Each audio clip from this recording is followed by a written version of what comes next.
কথা লক্ষ্য করে দেখে বনের মধ্যে শুকনো ডালপালা দিয়ে কিছু একটা চাপা রয়েছে।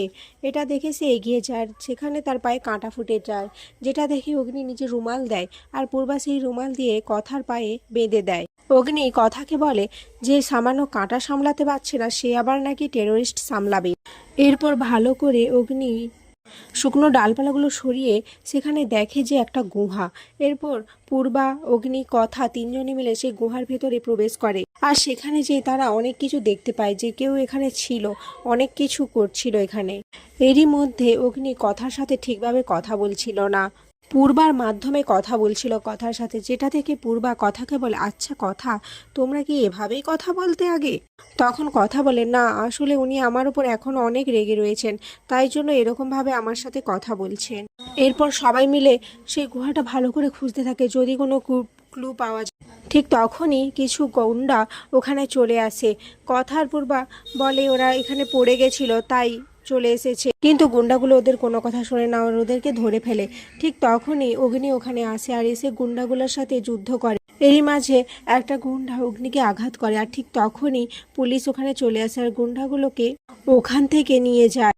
কথা অগ্নির চোটের অবস্থা কেমন দেখার জন্য হাত চাইলে অগ্নি কিছুতেই কথাকে হাত দেয় না আর রেগে যায়। এরই মাঝে কথা ওখানে একটি লকেট কুড়িয়ে পায়। সেই লকেটটা দেখে কথা ভাবে সে কোথাও দেখেছে, তার খুব মনে পড়ছে, খুব চেনা চেনা লাগছে লকেটটা, কিন্তু সে সেই মুহূর্তে মনে করতে পারে না। অপরদিকে যেই লোকগুলোকে পুলিশ অ্যারেস্ট করেছিল সেই তিনটে লোককে বিনায়কবাবু জেরা করতে থাকেন, কিন্তু তারা কোনো উত্তর দিতে চায় না।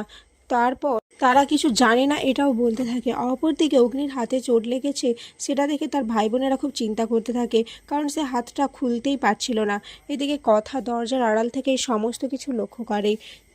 কথা চুন হলুদ বাটা জুনির হাতে দিয়ে বলে এটা পাঁচক মশাইকে দিয়ে দিতে। জুনি বলে কেন, তুই জানা? তখন কথা বলে, না উনি আমার ওপর খুব রেগে রয়েছেন, আমি যদি দিতে চাই তাহলে উনি নেবেন না। এরপর জুনি অগ্নিকে চুন হলুদ বাটা দেয়, কিন্তু অগ্নি বাটিটা হাতে নিয়ে বুঝতে পেরে যায় যে কথা তার জন্য এটা পাঠিয়েছে। সে রাগের বসে সেই চুন হলুদের বাটিটা ছুঁড়ে ফেলে দেয়। এটা দেখে কথার খুব কষ্ট হয়।